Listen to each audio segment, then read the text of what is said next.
Bayan ngayon'y nagbubunyi, sabay-sabay nagpupuri, dahil inako ng Kristong Hari, kaligtasan ng Kanyang libing. Bayan ngayon'y nagbubunyi, sabay-sabay nagpupuri.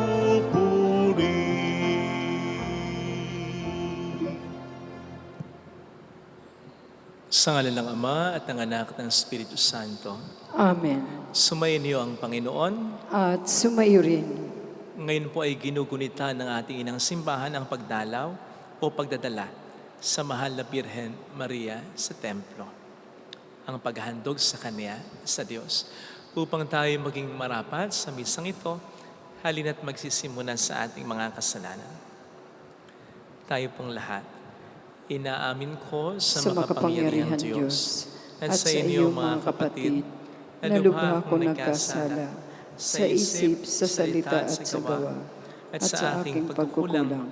Kaya sinasamo ko sa mahal na Birheng Maria, sa lahat ng mga anghel at mga banal, at sa inyo mga kapatid, na ako'y panalangin sa Panginoong ating Diyos. Kaawaan tayo na mapagmahal na Diyos, patawarin sa ating mga sala, at patnubayan hanggang sa buhay na walang hanggan. Amen. Panginoon, kaawaan mo kami. Panginoon, kaawaan mo kami. Kristo, kaawaan mo kami. Kristo, kaawaan mo kami. Panginoon, kaawaan mo kami. Panginoon, kaawaan mo kami. Iyuko natin ang ating ulo, manalangin tayo. Ama naming makapangyarihan, kaming gumugunita sa mahal na Birheng Maria ay humihiling na iyong pagbigyan, pakundangan sa kaniyang pagdalangin upang kami paging dapating tumanggap mula sa abot-abot na kaloob sa pamamagitan ni Jesucristo, kasama ng Espiritu Santo magpa sa walang hanggan. Amen. Ang salita ng Diyos mula sa aklat ng pahayag. Akong si Juan ay nakakita ng isang kasulatang nakalulon na hawak sa kanang kamay ng nakaluluklok sa trono. May sulat ang magkabilang panig nito at ang 7 tatak. At nakita kong isang makapangyarihang anghel na nagpahayag ng malakas. Sino ang karapat-dapat na sumira sa mga tatak at magbukas sa kasulatang nakalulon? Ngunit walang nagsumpungan sa langit, sa lupa o sa ilalim ng lupa, na makapagbubukas at makatitingin sa nilalaman niyon. Buong kapaitan akong nananangis sapagkat walang natagpuang karapat-dapat. Kaya sinabi sa akin ng isa sa matatanda, "Huwag kang manangis, tignan mo, ang leon mula sa lipi ni Huda, ang anak ni David, ang siyang nagtagumpay at may karapatang sumira sa 7 tatak at magbukas sa kasulatang nakalulun." Pagkatapos, may nakita akong isang kordero na nakatayo sa pagitan ng matatanda at ng tronong napaliligiran ng 4 na nilalang na buhay. May mga bakas na nagpapakilalang pinatay na ang kordero. Ito ay may 7 sungay at 7 mata na siyang 7 espiritu ng Diyos na ipinadala sa buong sanlibutan. Lumapit ang kordero at kinuha ang kasulatang nakalulun sa kanang kamay ng nakaluklok sa trono. Nang ito'y kunin niya, nagpatira pa sa harapan ng kordero ang 4 na nilalang na buhay at ang 24 na matatanda. May hawak na alpa ang bawat isa at may gintong mangkok na puno ng kamanyang. Ito ang panalangin ng mga banal. Inawit nila ang bagong awit na ito. Ikaw ang karapat-dapat na kumuha sa kasulatang nakalulun at sumira sa mga tatak niyon, sapagkat pinatay ka at sa pamamagitan ng iyong kamatayan ay tinubos mo para sa Diyos ang mga tao mula sa bawat lipi, wika, bayan at bansa. Ginawa mo silang isang liping, maharlika at mga saserdote para maglingkod sa ating Diyos, at sila'y maghahari sa lupa. Ang salita ng Diyos. Salamat sa Diyos. Ginawa mo kaming pari, isang maharlikang lipi. Ginawa mo kaming bayan, pare, isang maharlikang lipi. Ang Panginoong purihin, awitan ng bagong awit. Purihin sa pagtitipon ng tapat sa pananalig. Magalak ka, O Israel, dahilan sa manlilikha. Dahil sa iyong hari, ikaw Siyonay matuwa. Ginawa mo kaming pare, isang maharlikang lipi. Purihin sa pagsasayaw, purihin ang kanyang ngalan. Alpat tambol ay tugtugin, at siya ay papurihan. Panginoong ay nagagalak sa kanyang mga hirang. Sa nangangapakong babay, tagumpay ang ibibigay. Ginawa mo kaming pare, isang maharlikang lipi. Sa tagumpay na natamo, magalak ang mga hirang. Sa kanilang pagpipista ay magsaya't mag-awitan. Sa pagpuri sa Panginoon ay bayaang magsigawan. Ang tatanggap ng tagumpay ay ang kanyang mga hirang. Ginawa mo kaming pare, isang maharlikang lipi.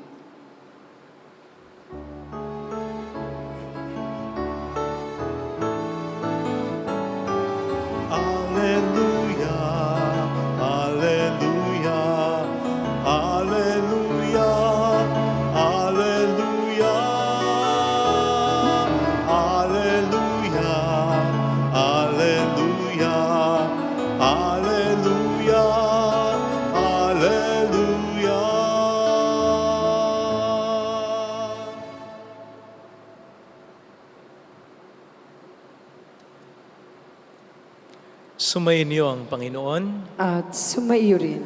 Ang mabuting balita ng Panginoon ayon kay San Lucas. Papuri sa iyo, Panginoon. Noong panahong iyon, nang malapit na si Jesus sa Jerusalem at matanaw niya ang lungsod, ito'y kanyang tinangisan. Sinabi niya, kung nalalaman mo lamang sa araw na ito kung ano ang makapagdudulot sa iyo ng kapayapaan. Ngunit lingid ito ngayon sa iyong paningin sapagkat darating ang mga araw na paliligiran ka ng kuta ng iyong mga kaaway, kukubkubin at gigipitin sa magkabi-kabila, wawasakin kanila, at lilipulin ng mga anak mo sa loob ng iyong muog. At ni isang bato'y wala silang iiwan sa ibabaw ng kapwa bato, sapagkat hindi mo pinansin ang pagdating ng Diyos upang iligtas ka. Mga kapatid, ang mabuting balita ng Panginoon. Pinupuri ka namin, Panginoong Hesukristo. Welcome po sa Our Lady of Lazaret Quasay Parish, kung saan ayos lang umiyak at samahan tayo ng mahal na ina sa pag-iyak at sa pagdarasal upang maging maayos ang lahat. Sino na po ba ang iniyakan ninyo? Yung kahit ayaw ninyo at kahit anong pigil ninyo ay kusang pumatak ang mga luha ninyo. Di po ba usually ito yung mga bagay at tao syempre na mahalaga para sa atin, mahal natin, ayaw nating mawala sa buhay natin. Mga bagay o tao na may uwang, malaking bahagi sa buhay natin. Narinig po natin sa ating ebanghelyo ang pagtangis ni Kristo. Nang sa di kalayuan ay makita niya ang bayan ng Jerusalem. Patunay na naging tao siya, talaga tulad mo at tulad ko. May emosyon siya, nagmamahal siya at nagpapahalaga. Sa puntong ito ay nakinikinita niya kasi ang mangyayaring pagkawasak ng Jerusalem, lalo tigit ang templo. At bilang Hudyo, mahalaga para sa kanya ang bayang ito. Mahalaga para sa kanya ang templo. Mahal niya ito. Kaya, hindi pa man, tinatangisan na niya dahil nakikinikinata niya ang pagkawasak nito. Nung nakaraang linggo, nung nagsimba po kayo at narinig yung selm ko, nasabi ko yata na siguradong pag-alis ko ay iiyakan ko ang simbahang batong ito. Pero syempre, mas lalo kong iiyakan ay kayo, ang mga parokyano dito, ang mga nagsisimba dito, sapagkat napamahal na rin siyempre kayo sa akin. Again, higit pa sa simbahan, kayo na pamayanan. Ngayon, kung iniyakan o tinangisan ni Kristo ang templo, ang Jerusalem, siyempre, lalong-lalo na ang mga tao. And that, of course, includes us, tayo. Tayong templo, buhay na templo ng Diyos. Tayong mga anak ng Diyos. At tayong mga naging dahilan ng pagkamatay ni Jesus. Tayo pa ba ang hindi iyakan ng Diyos? Kaugnay nito, ngayon po ay pinagdiriwang natin o inaalala ang pagdadala kay Maria sa templo. Of course, nung siya'y batang-bata pa, sa murang edad ay inihandog na siya ng kanyang mga magulang sa Diyos. Kaya siya dinala sa templo, sa bahay ng Diyos. At alam naman natin na anuman o sino man ang inialay, itinalaga sa Diyos, ay mahalaga sa Diyos. Minamahal ng Diyos. Katulad ng pagmamahal niya sa bayang nakatalaga sa Kanya, sa templong nakatagalaga sa Kanya, sa mga taong nagtalaga ng kanilang sarili sa Kanya. So tayo pa ba ang hindi mahalin, pahalagahan ng Diyos? Tayo nagtalaga rin ng ating sarili sa Kanya? Kaya hindi malayong tayo rin ay iniiyakan niya, sapagkat tayo rin ay minamahal niya. Iniiyakan tayo ng Diyos kapag dumaranas tayo ng mga pagdurusa, dulot ng mga matitinding problema, kahirapan ng buhay, pagkakasakit ng malubha, pagkamatay ng mga taong sa atin ay mahalaga. Iniiyakan tayo ng Diyos kapag tayo sinasaktan, inaapi, pinababayaan. At sa palagay ko, iniiyakan tayo ng Diyos kapag tayo nagpapakaalipin sa pagkakasala, sapagkat ito nga daw ang mas dapat nakatakutan natin. Hindi naman ang pumapatay lang ng katawan natin, kundi ang pumapatay ng katawan, pati na ng kaluluwa natin, ang kasalanan natin. Iniiyakan tayo ng Diyos kapag hindi tayo nagbabalik loob sa Kanya, sapagkat alam niya na habang tayo papalayo sa Kanya, mas lalo tayong mapapahamak, mas lalo tayong magdurusa. Kaya sa bawat pagkakasala, nandoon para sa atin ang pag-iyak niya. Dahil tayo ay mahalaga, mahal niya. At yan po ang konteksto ng pag-iyak ni Kristo sa ating narinig na Ebanghelyo. Yung hindi pagtanggap, pagsampalataya sa Kanya ng mga tao. Hindi ko lang po alam kung iniyakan muli ni Kristo ang mga Hudyo, ang Jerusalem, ang templo, matapos pulbusin ito ng mga Romano. Kung papaanong hindi ko rin po alam kung iniiyakan ba o iiyakan ba ng Diyos ang mga taong mapupunta ng impyerno.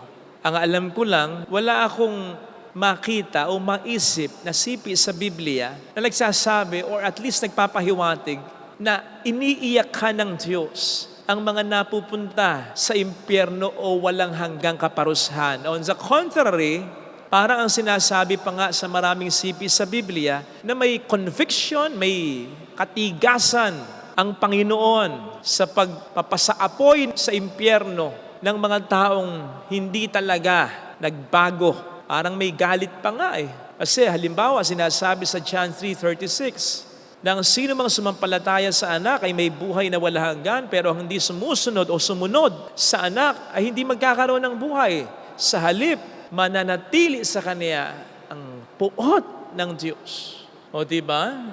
So, parang maliwanag na sinasabi dito na hindi talaga iiyakan ng Diyos ang mga taong mapupunta ng impyerno, hindi dahil sa sila hindi mahalaga, kundi dahil sigurado namang sa mahabang pagkakataon o panahon ay hindi pinahalagahan ng mga taong mapupunta sa impyerno ang mga naging pag-iyak ng Diyos para sa kanilang pagbabago.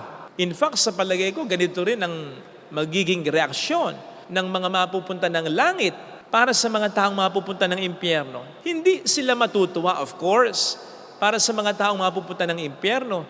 Pero wala nang magiging pagluha ang mga mapupunta ng langit para sa mga mapupunta ng impyerno. Kahit pa asawa nilang mapunta ng impyerno, kahit pa anak nilang mapunta ng impyerno, kahit pa magulang nilang mapunta ng impyerno, kahit pa kapatid nilang mapunta ng impyerno, kahit pa taong mahalaga sa kanila ang mapunta ng impyerno. Hindi dahil ang mga ito hindi mahalaga, kundi dahil sigurado naman na sa mahabang panahon din ay hindi pinahalagahan ng mga taong ito na mapupunta ng impyerno ang mga naging pagluha din ng mga mapupunta ng langit para sa kanilang pagbabago. And so kung ang mga luha pala natin ay kusang pumapatak para sa mga taong mahalaga para sa atin, ang mga luha din palang ito ay kusang maglalaho o kusang titigil sa pagpatak para sa mga taong hindi magpapahalaga sa mga luhang iyan. Bakit nga ba natin iiyakan ang mga taong hindi naman nagpapahalaga sa mga luhang iyan? Ang luha nga, di ba, ay tanda ng pagmamahal sa mga taong ayaw mong mawala sa buhay mo. Yan ang silbi ng mga patak ng luhang ito para sa isang taong ayaw na sa iyo. Bakit hindi natin i-preserve ang mga luhang yan sa mga taong karapat-dapat paglaanan ng mga luhang yan o iyakan? At hindi sa mga taong hindi karapat-dapat ng mga luha mo o ng pagmamahal mo.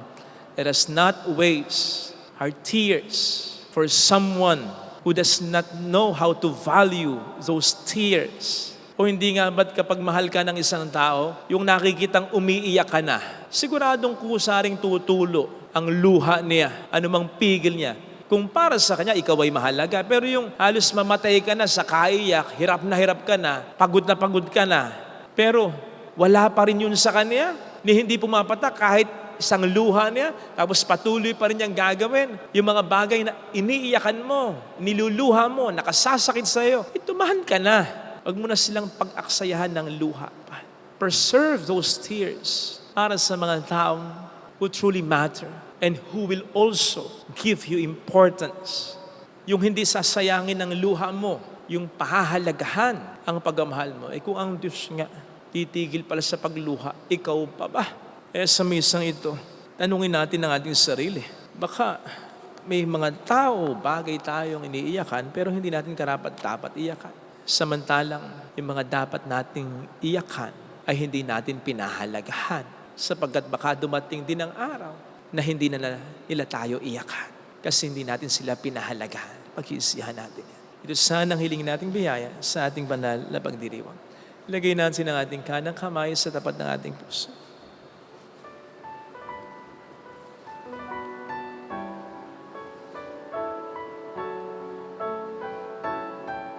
Awitin natin.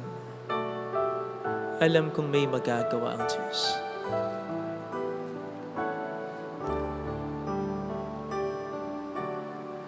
Alam kong may magagawa ang Diyos. Alam kong may magagawa ang Diyos. Alam kong may magagawa ang Diyos. Kung ako'y magtatapat, Kung ako'y magtatapat, sa Kanya'y maglilingkod, sa Kanya'y maglilingkod. alam kong may magagawa ang Diyos. Alam kong may magagawa ang Diyos. Alam kong di ringgin ng Diyos ang samo Alam kong di sapagkat mahal niya ako. ringgin ng Diyos ang samo ko. Alam kong di ringgin ng Diyos ang samo ko Alam kong di ringgin ng Diyos sapagkat alam niya ang pinagdaraanan ko. ko. Kung ako'y magtatapat, Kung ako'y magtatapat, sa Kanya'y maglilingkod, sa Kanya'y maglilingkod. alam kong di ringgin ng Diyos ang samo ko. Di ringgin ng Diyos Pikit natin ang ating mga mata, Panginoon. Tulungan mo kung huwag sayangin ng luha ko sa mga bagay na mga hindi mahalaga. Lalong-lalo na sa mga tao na hindi nagpapahalaga ng aking pagmamahal sa kanila. Hayaan mo kung makapag-move on mula sa mga matagal ko nang iniiyakan na dapat pala'y tanggapin ko na lang. ay hindi ibig sabihin na wala akong halaga, na wala akong ginawa. Ibig sabihin lang marahil ay hindi tama ang napagbigyan ko, ang napag-alayan ko, ang napahalagahan ko. Tulungan mo ko, Panginoon, i-lead mo ko sa mga tao na magpapahalaga din sa buhay ko. Hallelujah! Purihin ang Diyos. Hallelujah! Pasalamatan sa Siya ay muling babalik sa atin. Hindi niya tayo iiwan. Hindi niya tayo pababayaan. Paniwalaan mo yun. Hallelujah! Purihin ang Diyos. Hallelujah! Sa takdang panahon, babalik ang Panginoon upang tayo ay kunin tapat siya sa kaniyang mga pangako sa atin. Sabihin mo sa sarili, mayroong magandang mangyayari sa iyo. Higit pa sa inaasahan mo sapagkat mahal ka ng Diyos. Pakatandaan, kung lalapit ka kay Jesus, sana pinakaiyakan mo ay kapag nalalayo tayo sa Diyos. Sapagat siya, higit sa lahat, ang pinakakarapat dapat ng ating pagmamahal. Kung lalapit kay Jesus, umiyak nawa tayo kapag tayo'y nagkakasala. Mabagabag nawa tayo kapag tayo'y nagkakamali at tumatalikod sa Kanya. Papuri sa Ama at sa Anak sa Espiritu Santo. Kapara nung unang-unang, ngayon at magpakailanman, magpa sa walang hanggan. Amen. Pag-aalay.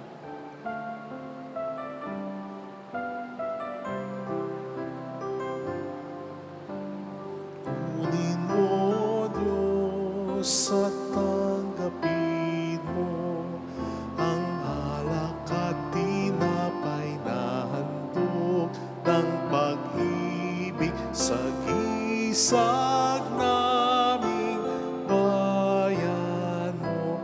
Ang handog na ito ay babaguhin mo, magiging katawan at dugo mo. Mula sa iyo ang handog na ito, muli ay handog ko sa iyo. Patnubayan mo, paghariang lahat, ayon sa kalooban mo. Kunin mo, Diyos, at tanggapin mo ang alak at tinapay na handog ng pag-ibig sa gisag naming bayan mo. Ang handog na ito ay babaguhin mo, magiging katawan at dugo mo. Manalangin tayo, pang ating handog ay maging kalugod-lugod sa Diyos Amang makapangyarihan. Tanggapin nawa ng Panginoon itong paghahain sa iyong mga kamay, sa kapurihan niya at karangalan, sa ating kapakinabangan at sa buong sambayan niyang banal. Ama naming lumikha, ang iyong nagkatawang taong anak ay tumulong nawa sa aming ginagawa upang siya na iniluwal ni Maria nang di bumawas kundi lalo pang nagpaganap sa pagkabirhen, ay magpaging dapat na kalugdan mo ang aming paghahain sa ikapagkapatawad ng mga kasalanan namin sapagkat siya ang Panginoong kasama mo at ng Espiritu Santo magpas sa walang hanggan. Amen. Sumainyo ang Panginoon. At sumaiyo rin. Itaas sa Diyos ang inyong puso at diwa. Itinaas na namin sa Panginoon. Pasalamatan ng ating Panginoong Diyos. Marapat na siya ay pasalamatan. Ama naming makapangyarihan, tunay nga pong marapat na ikaw ay pasalamatan. Ngayong ginugunita namin ang pagdadala sa mahal na Birheng Maria sa templo. Bukod mong pinagpala sa babaeng lahat ang mahal na Birheng totoong mapalad na iyong piniling maging ina ng iyong anak nung isugo mo siya bilang aming Mesiyas. Sa kapangyarihan ng Espiritong Banal, ang Birheng Maria ay naging inang tunay na ngayong anak na kanyang isinilang bilang liwanag nitong sanlibutan. Kaya kaisa ng mga anghel na nagsisiawit ng papuri sa iyo ng walang humpay sa kalangitan, kami nagbubunyi sa iyong kadakilaan. Santo, Santo, Santo, Panginoong Diyos ng mga hukbo, napupuno ang langit at lupa ng kadakilaan mo. Osana sa kaitaasan. Pinagpala ang naparirito sa ngalan ng Panginoon. Osana sa kaitaasan. Ama naming banal, ikaw po ang bukhal ng tanang kabanalan, kaya't sa pamamagitan ng iyong Espiritu, gawin mo pong banal ang mga kaloob na ito upang para sa amin ay maging katawan at dugo ng iyong anak na aming Panginoong Hesukristo. Bago niya pinagtiis ang kusang loob na maging handog, ginawa ka niya ang tinapay, pinasalamatan ka niya. Pinaghati-hati niya iyon, iniabot sa kaniyang mga alagad at sinabi, tanggapin ninyong lahat ito at kanin. Ito ang aking katawan na iahandog para sa inyo.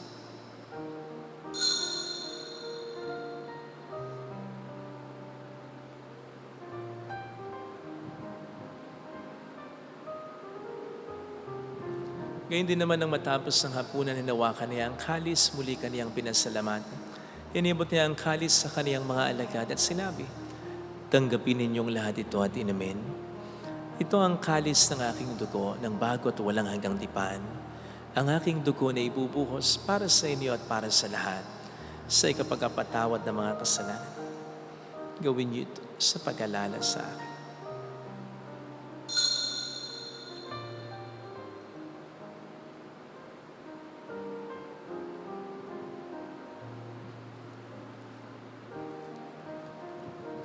Ipagbunyi natin ang misteryo ng ating pananampalataya. Si Kristo'y namatay, si Kristo'y nabuhay, si Kristo'y babalik sa wakas ng panahon. Ama, ginagawa namin ngayon ang pag-alaala sa pagkamatay at muling pagkabuhay ng iyong anak, kaya inialay namin sa iyong tinapay ng buhay ng kalis ng kaligtasan. Amin nagpapasalamat dahil kami iyong minarapat at tumayo sa harap mo para maglingkod sa iyo. Sinasamo namin kami na magsasalo sa katawan at dugo ni Kristo ay mabuklod sa pagkakaisa sa pamamagitan ng Espiritu Santo. Ama, lingapin mo ang iyong simbahang laganap sa buong daigdig. Puspusin mo kami sa pag-ibig. Kaysa ni Francisco na aming Papa, ni Janice na aming Obispo at ang Tanang Kaparian, alalahanin mo mga kapatid naming nahimlay na may pag-asang sila'y muling mabubuhay, lalo ng aming mga ipagdarasal. Saglit tayong yumuko at ipagdasal ang ating mga minamahal na yumao. Kaawaan mo sila at patuloyin sa iyong kaliwanagan. Kaawaan mo at paging tapatin kaming lahat na makasalo sa iyong buhay na walang wakas. Kaisa ang mahal na Birhen ng Lasalet, ang ina ng Diyos. Isanusay ang kabiyak ng kanyang puso lahat ng mga banal na namuhay dito sa daigdig ng kalugod-lugod sa iyo. May pagdiwang nawa namin ang pagpupuri sa ikararangal mo sa pamamagitan ng iyong anak at sa aming Panginoong Hesukristo. Sa pamamagitan ni Kristo kasama niya at sa Kaniya, ang lahat ng parangal, papuri ay sa iyo, Diyos amang makapangyarihan, kasama ang Espiritu Santo, magpa sa walang hanggan. Amen. Tumawag tayo sa ating Ama.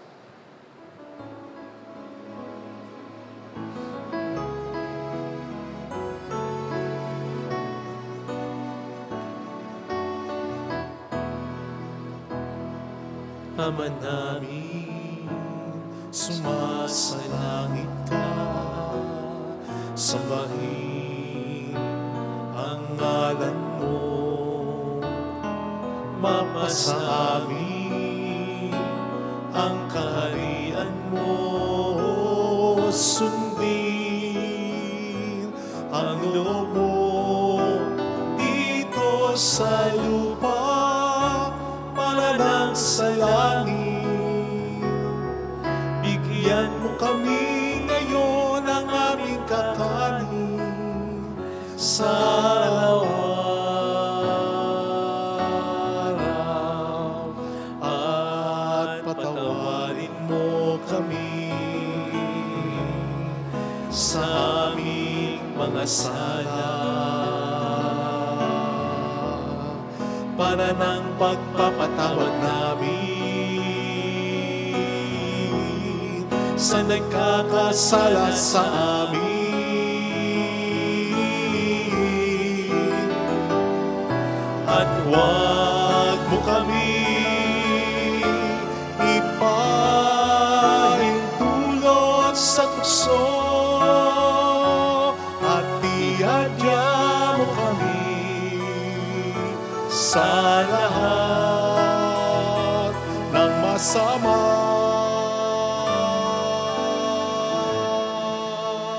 Niling namin kami adya sa lahat ng masama, pagkalooban ng kapayapaan araw-araw, iligtas sa kasalanan sa kapahamakan sa mga seryosong karamdaman, samantalang aming pinaghahandaan ang dakilang araw ng pagkapahayag ng tagapagligtas naming si Hesus Kristo. Sapagkat iyo ang kaharian, ang kapangyarihan at ang kapurihan, magpakailanman. Amen. Panginoong Hesus Kristo, sinabi mo noon, sinasabi mo rin sa amin ngayon, kapayapaan ang iniiwan ko sa inyo, ang aking kapayapaan ang binibigay ko. Tunghayin mong aming pananampalataya, huwag kang aming pagkakasala. Pagkalooban mo po kami ng kapayapaan at pagkakayosayon sa iyong kalooban, kasama ng Espiritu Santo magpasa walang hanggan. Amen. Ang kapayapaan ng Panginoon ay sumainyo nawang lahat. At sumaiyo rin. Magbigayan tayo ng kapayapaan sa isa't isa. Kapayapaan po. Kordero ng Diyos na Kordero ng nag-aalis Diyos, sa mga nag-alis ng mga kasalanan. kasalanan ng sanlibutan, maawa ka sa amin. Kordero ng Diyos na nag-aalis ng mga kasalanan ng sanlibutan, maawa ka sa amin. Kordero ng Diyos na nag-aalis ng mga kasalanan ng sanlibutan, ipagkaloob mo sa amin ang kapayapaan.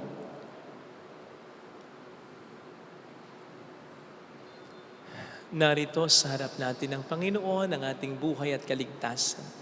Palad tayong inaanyayahan.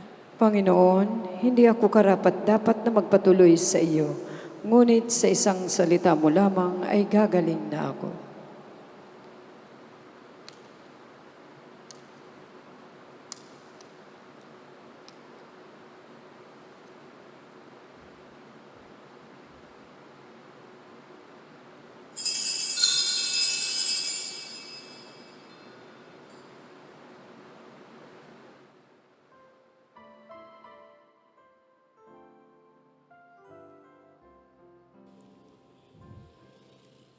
Panalangin para sa espiritual na pakikinabang. Panginoong Hesus, ako ay naniniwala na ikaw ay nasa kabanal-banalang sakramento. Iniibig kita ng higit sa lahat at ninanasa kong tanggapin ka sa aking kaluluwa. Sapagkat sa mga sandaling ito, hindi kita matatanggap sa sakramento. Tumuloy ka sa espiritu sa aking puso. Niyayakap kita na para bang naririto ka na. Inaalay ko ng buong buo ang aking sarili sa iyo. Huwag mong hayaang mawalay ako sa iyo. Amen. Walang kapantay sa lupa at kalangitan, maging ang sanggol na wala pang malay, sambitang papuri sa pag-ibig mong taglay. Sino ako na tao lamang at minahal mo ng walang hanggan? Sino ako na tao lamang at minahal mo ng walang hanggan? Sino ako na tao lamang at minahal mo ng walang hanggan? Sino ako na tao lamang at minahal mo ng walang hanggan? At minahal mo ng walang hanggan.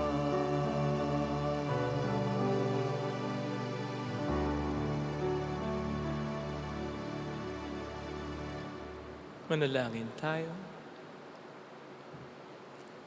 Ama naming mapagmahal, sa pagkasalo namin sa banal na pakikinabang, ang iyong kagandahang loob ay aming hinihiling upang ang pagkaparangal namin sa mahal na biran at pagtulad namin sa Kanya ay magpagindapat na aming paglingkuran ang pagganap sa kaloob mong kaligtasan.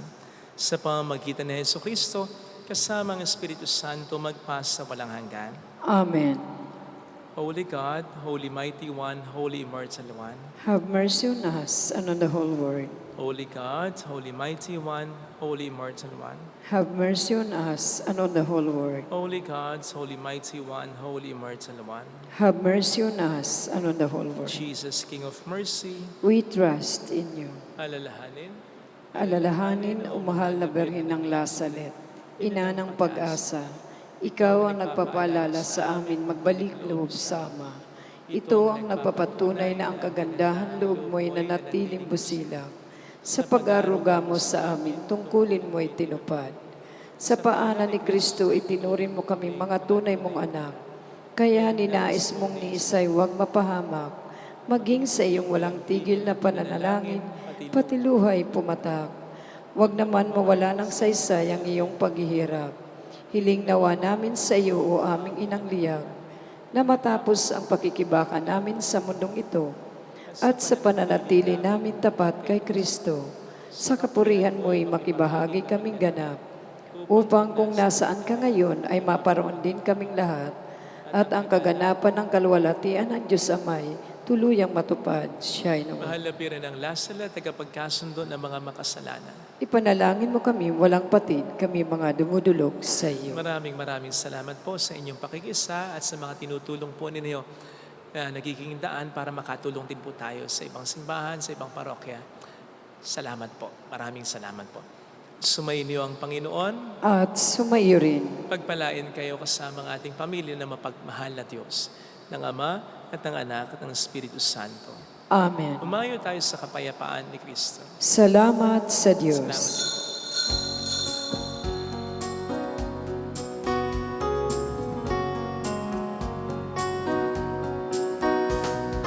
On this day, O Mother of our Lord, we sing you praise for lighting up our way. Your tears did soften up the hearts of men, and they still do today.